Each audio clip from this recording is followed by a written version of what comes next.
Okay, so for my presentation, I'm going to be talking about the opioid policy in Tennessee. I'll be going over an introduction, policy analysis, historical analysis, social analysis, economic analysis, political analysis, policy evaluation, current proposals within the state, my own proposal and goals, strategies, tactics, and implementation for my proposal, as well as a conclusion, and at the end there will be a reference. So my introduction is that opioid misuse and abuse is a growing problem in Tennessee and throughout the United States. Opioid overdose deaths account for 68% of drug overdoses in 2017 and is targeted more so at individuals under 35. Opioid use and abuse affects everyone: children, adults, teenagers, parents, and siblings and friends. This problem is not going to slow down at any time, and therefore new policies need to be implemented. By creating a program that aims to educate the public, patients, and medical professionals to prevent and provide techniques and treatments that will lead to lesser abuse and misuse of opioids, the issue will hopefully decrease over time. So the current policy analysis in Tennessee is not very good. Tennessee, unfortunately, has one of the worst prescription per person in the United States due to its lenient restrictions on providers. Tennessee has been passing and implementing new laws in regards to opioid prescriptions since 2012, and the newest law came in 2018 that now limits opioid prescriptions to either 10-day, 20-day, or 30-day limits on the prescription fills. The only way that a patient can have more than 10 days of opioid prescription filled is if the practitioner does a thorough evaluation of the patient that documents the consideration of non-opioid and non-pharmacological pain management and why the strategies failed or were not intended. This also includes the ICD-10 code for primary disease in the patient's chart and on the prescription when the prescription is issued. This also requires obtaining an informed consent from the patient before taking or being prescribed the opioids, and documenting the reasons for treating the illness or disease with an opioid in the chart. Like I said before, there are not a lot of policies currently in place other than restrictions on the opioid prescriptions and criminal charges if found with opioids that are non-prescribed or illegal, like heroin and fentanyl, in your possession. So the historical analysis is that the first law regarding opioids came out in 2012 for limits on Tennessee's pharmacists and providers that required them to put into a database when they dispensed a Schedule 2, 3, 4, or 5 controlled substance.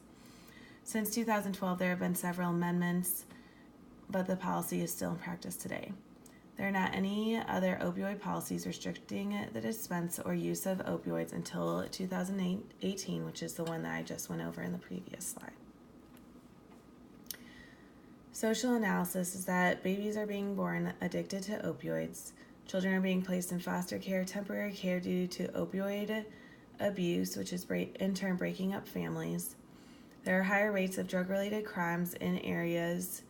This also increases the workload and training requirements for emergency responders like police and EMS.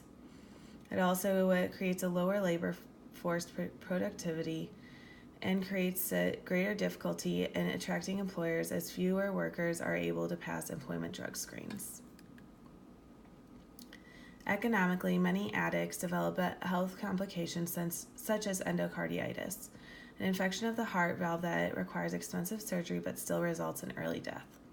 2016, 1,057 infants were born to mothers addicted to opioids and suffered from neonatal abstinence syndrome, NAS.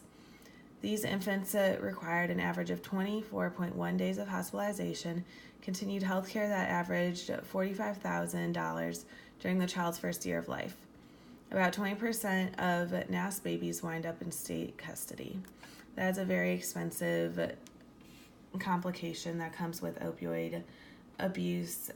Having that expensive surgery as well as maintaining the medical maintenance for that surgery, including medicine, as well as the infants that are born with NAS, it becomes very expensive, not only to the individuals who have this going on, but also to the public as they may pay for Medicare and Medicaid, which some of these people may be using to cover their medical expenses. With as in with the political analysis, this is a bipartisan issue within America. Most Democrats, Republicans, independent parties all believe that this is an epidemic and it needs to be addressed as so. Policy analysis is although Tennessee has been passing and implementing new laws in regards to opioid prescriptions, there still needs to be a program or policy that allows for opioid screener with each patient being prescribed opioids in Tennessee. Although it is a law, it is not being followed up with as it should be, which is increasing the amount of opioid abuse that is in Tennessee. This policy also does not allow to help educate the public, providers, or users on the risks of using opioids, as well as how to prevent addiction and overdoses. Current proposals that are in state legislature are mostly amending laws that are already implemented, as well as having a hope for forming new laws like prescribing Nexplanon with every opioid prescription. No laws aim at education classes for practitioners, patients, or family members for education on the drug. The only prevention would be giving Nexplanon, which a lot of times the individual would not be able to give that to themselves. My proposal would be by creating a program that aims to educate the public, patients, and medical professionals to prevent and provide techniques and treatment that will lead to lesser abuse and misuse of opioids. The issue will decrease over time. Strategies that I would use would be to work with local leaders in Nashville as well as other cities in Tennessee, like Memphis and Chattanooga, to create an educational problem that hits all three levels of treatment in the state.